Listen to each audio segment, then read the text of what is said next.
In this video, we'll be looking at question 1 from problem set 8, and we're looking at part C of this question. I ask you to evaluate the variability of the model by stating and discussing the adjusted coefficient of determination and the standard error of the estimate.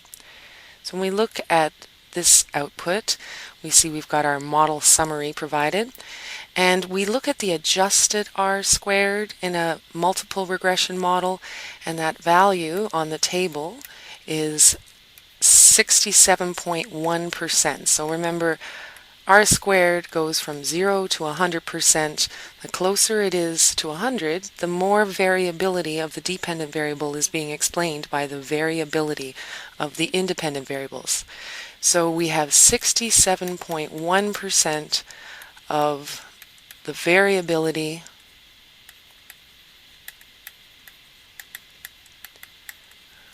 of our dependent variable y is explained by the variability of all of the variability of the independent variables. So by the variability of the independent variables, and I'll just call those the xi. So by the variability of all these independent variables, 67.1% of the variability of our dependent variable is explained by the variability of all those variables. So this is a fairly decent amount of variability of the dependent variable explained, and as such it does a fairly good job in being able to explain the behavior of y. So that's the amount of variability explained by the model. Then we want to look at the amount of variability that's unexplained. So this is the standard error of the estimate. Now the standard error of the estimate, the value in this model is 11.596, and this is in the same units as our dependent variable. So it's telling us that there is some fluctuation around the regression line. So this is like the variability around the regression line, and that's plus or minus 11.6 points. But we have a better way to evaluate how much fluctuation there is. So if you remember, there's this coefficient called this evaluation of variability of a data set that's called the coefficient of variation. And we want to look at that for the regression model. So for the regression model, and that is a simple formula, coefficient, and we give it the subscript regression, and that we take the variability around the regression line, so the standard error of the estimate, that's what it's called in a regression model. We divide that by the average value of our y variable. So we've got 11.596 for that, the standard error of the estimate, and then we need the average value of our dependent variable y, and that's given here. That's our average value for y. So that average value, so the average number of points scored by the 199 players in our sample data set was 24.73. Now, when we look at this relationship here, we see that this standard error of the estimate is almost 50% the size of the value, that's the average value of our points earned for the player. This is an enormous value of standard deviation for our regression model, or the standard error of the estimate. And the guideline in any data set or in a regression model is if this is greater than 10%, so if this ratio, and because this value is nearly 50% of 24, then we would say that if it's greater than 10%, then we would say that there is a lot of variability in this model that's unexplained. And what happens when that occurs?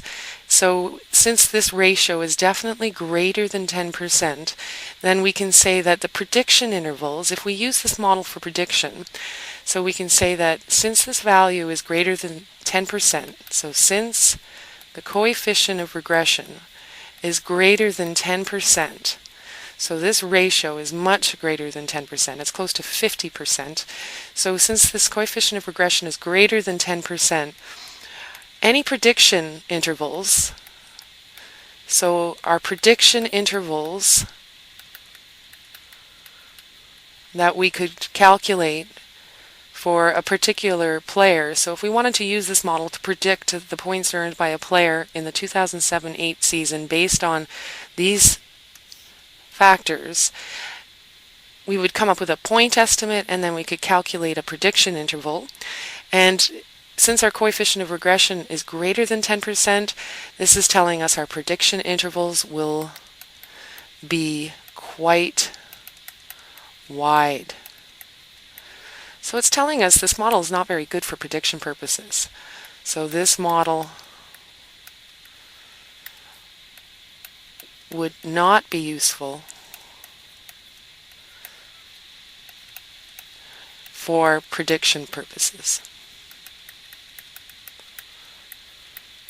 So even though there's a fairly large amount of variability of y explained, so that's one reason we do a regression, is we want to look at what kind of factors might help explain the variability of y. So we found that when we saw that there was 5 significant factors in this model. But if we wanted to use, so the other use for regression models perhaps might be for prediction. So if we wanted to actually use this for prediction, this coefficient of variation for the regression model, which we calculate using the standard error of the estimate, that's telling us that this model, it would not produce useful prediction intervals because our intervals would be very wide. So that's how we would look at the variability. We look at the explained variability and the unexplained variability. The explained variability tells us how much how well the factors have helped explain the variability of our dependent variable. The standard error of the estimate tells us the unexplained variability, which then leads to very wide prediction intervals if it's too large. So in the next video, we'll look at the assumptions that we need to assess in order to utilize any regression